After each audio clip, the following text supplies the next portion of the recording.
Welcome to our channel. Today we how to invest in Carvana, quick tutorial step by step clearly. To invest in Carvana, start by researching the company. Visit their official website to understand their business model. Check recent news articles for the latest updates about Carvana. Next, open a brokerage account if you don't already have one. Choose an investment platform that suits your needs, such as Robinhood, E-Trade, or Fidelity. Complete the registration process, which typically includes providing personal information. Once your account is set up, fund it with the amount you plan to invest. Search for Carvana's stock using its ticker symbol, CVNA. Review the stock's performance history and current price. Decide how many shares you want to purchase based on your budget and investing strategy. Place a buy order for Carvana's stock, selecting the type of order you prefer, such as a market or limit order. Confirm the order details before submitting to ensure everything is accurate. After your order is executed, monitor your investment regularly.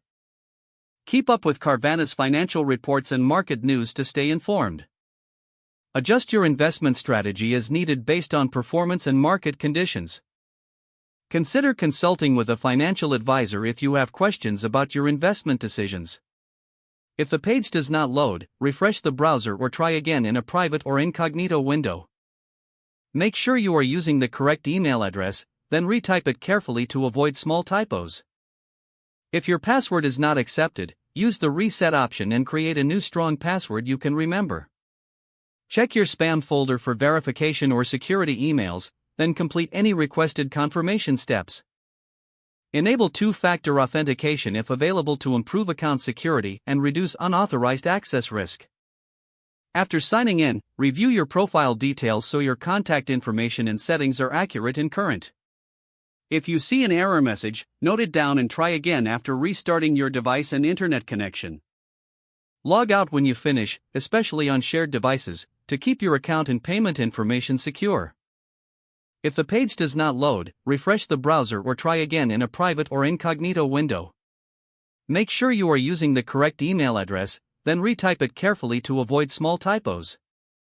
If your password is not accepted, use the reset option and create a new strong password you can remember. Check your spam folder for verification or security emails, then complete any requested confirmation step. Don't forget to like this video and subscribe to our channel for more step-by-step tech guides.